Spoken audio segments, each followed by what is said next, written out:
So I just beat The Last of Us 2. The Last of Us 1 was my absolute favorite game ever growing up. I first played it in grade 8,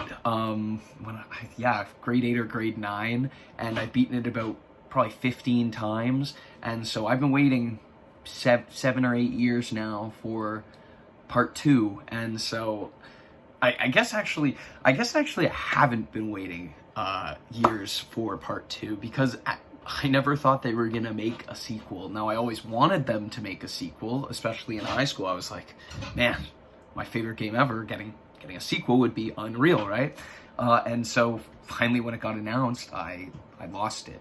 The Last of Us Part 2 came out. It came out two days ago on the 19th, and I just finished it now. This is going to be totally spoiler, by the way. This is completely, the game's going to be completely spoiled, so that's your warning now. I remember the two kids hanging, and Abby hanging, and they save her, etc. And so I watched that trailer, and I read the comments, and so dark. Last of Us 2 went dark after that for a while, right? I heard that there were spoilers got released.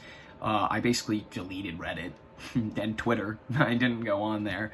I wouldn't watch. My favorite thing to do on YouTube comments is, YouTube is to go down to the comments and, read the comments, see what everyone's saying. Couldn't do that. I was unable to do that. I was unable to go on anything PS4 related for a solid 2 weeks, and then nothing Last of Us related at all. So, nothing spoiled. So these are my initial thoughts of The Last of Us Part 2. I have to say, playing through this game and beating this game and my initial thoughts, this is a trilogy. This is a trilogy, okay? Hear me out, okay? The first game, the whole game is about Joel and Ellie's relationship, right? And so Ellie, of course, being a kid, she has to kind of follow Joel. And so in that winter chapter when Ellie's on her own, that's the first time she's really like on her own, trying to live and kind of deal with all the problems in the world all on her own, right?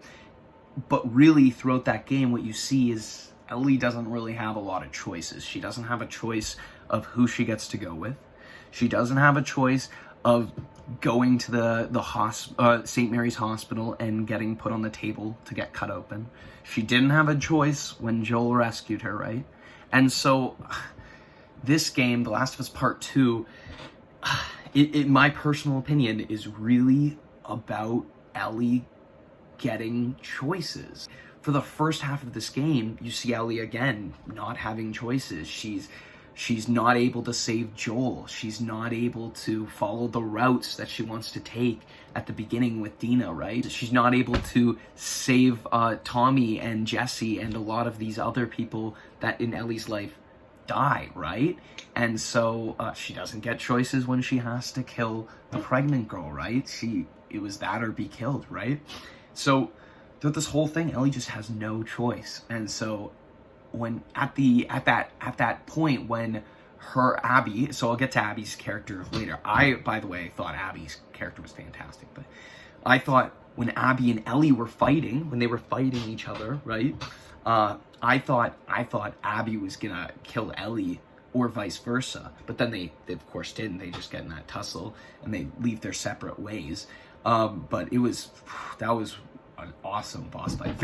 I think it was very, it was kind of a jump to form from David's boss fight.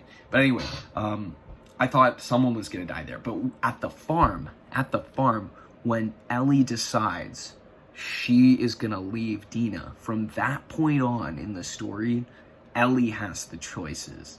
She has the decision to to get revenge on Joel, for Joel, but kind of in a funny way, she kind of gets the choice to save Abby in the end. And I thought that was fantastic, because this is gonna lead, the fact that Abby is now out there, she's the only one with a link to the Fireflies, right?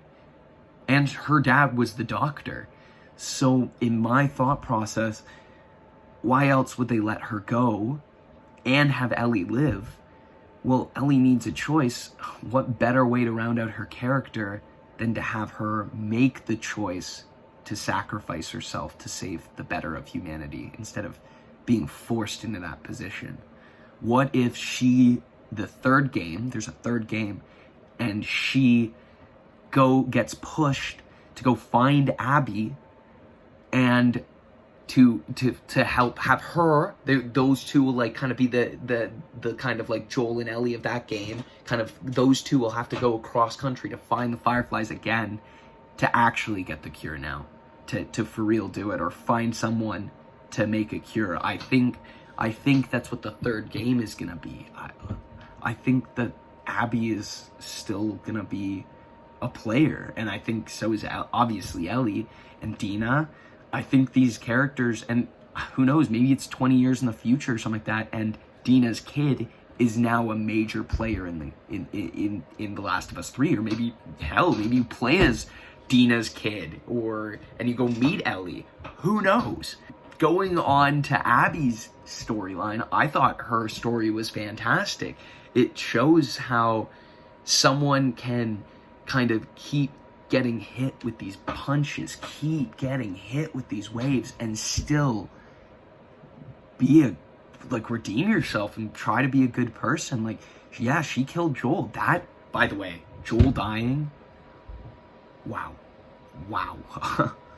I did not know that was gonna happen. I had no idea. I honestly thought Dina was gonna die at the beginning, and then her and Joel were gonna have to like work together. I'm not gonna lie, I had no idea that Joel was gonna die.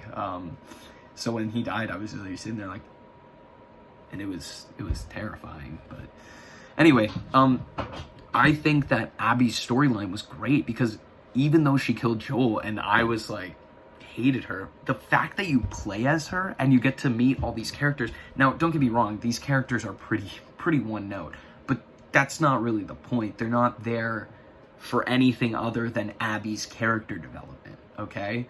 Owen, what was his character? Who cares? All we need to know is the fact that he is Abby's love interest, and he also deals with Mel, right? And so he's kind of flip-flopping, and so that leads to Mel. I think that was her character was really fascinating. Now she was kind of like a plot device for Abby, as to build her as a to kind of show her as like a villain, but like as a mirror to Abby, right? Like, so Abby can look at Mel, and if Mel's calling her like a bad person and stuff like that, that really gets Abby to do some self-reflection, right? It makes her not kill Ellie in the end, right? Like, she could have killed Ellie in a heartbeat, and she said, never let me see you again. And so I think that's also really cool that it cycles back to Ellie not killing Abby in the end, right? Like, because Abby let Ellie go, Ellie let Abby go. There are other characters too. Manny gets killed by Tommy, obviously, but really we're just all those characters, who cares about them? We're just building Abby as a character, and her as a character I thought was fascinating. The fact that you took a character like Joel killing the doctor, who's no one. Like, honestly, I didn't really think about him. Well, you think about him killing him, but you don't really think about, the repercussions. And so I think that's so fascinating that you get repercussions from the past coming back to haunt these characters. And I think that that's gonna show in a third game. I think that consequences from past two games are gonna come back to haunt Ellie and Abby and other characters. I will say though, Tommy's character really kind of like changed.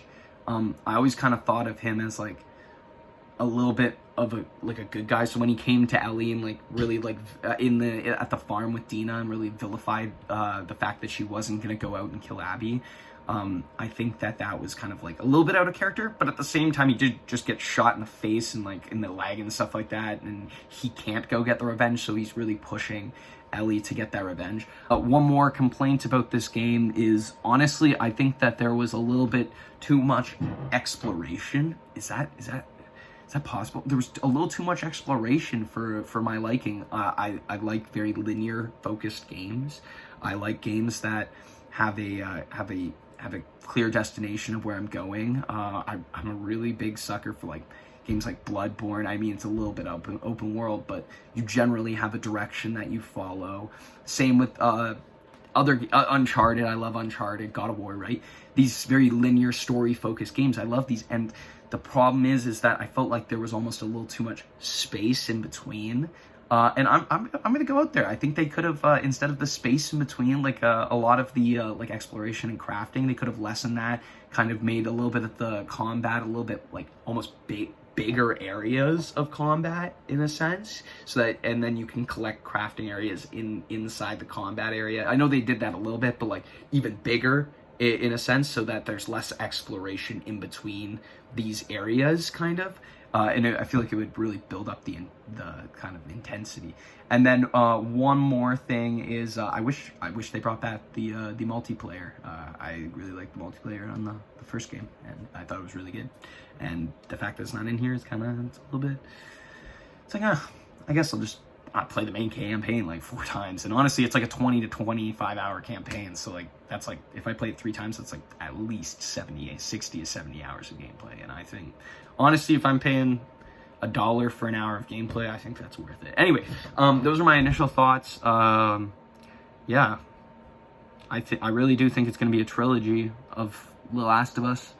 And I think in The Last of Us 3, Ellie's going to be actively searching for someone to help her find a cure. And she's going to make her, like at the end of the game when she said my life would have been worth something, I think in Joel's sense, he's saying that her life is worth everything to him. And I think that that's going to lead Ellie to saying, I need to make the sacrifice for everyone, for my own choice. And or maybe they find a way to take the cure out and keep her alive. You know what I mean? But I really do think that the next step is finding Abby and finding fireflies and finding a cure. So anyway, initial thoughts. I love the game, and yeah, I know it's a little against the grain from what I've seen from comments and stuff like that. There was a lot of social justice stuff as well, and you know what? Who cares? Like, really, like, I thought it was kind of interesting. You know, some of the stuff really would happen in real life. I've seen shitty dudes say stuff to girls, and you know what? Ellie's reaction to that dude saying the C word to her, or whatever, or the D word, whatever it was, I think that was a completely legit reaction. And you know, some of the social justice stuff was kind of interesting, honestly. I mean, I'm not really a big political guy, but yeah. Anyway, yeah, so put your thoughts below, tell me how it is, and also go check out like my Survivor and Big Brother video. It's an application video. It's on my channel, so. Honestly, these were just super quick initial thoughts because I was bored in quarantine and I decided to throw up my thoughts on YouTube. So yeah, if you want like a more in-depth video of like what's going on in this brain here, let me know. If not, hey, like the video anyways, you know, it doesn't hurt, helps my self-esteem. So later.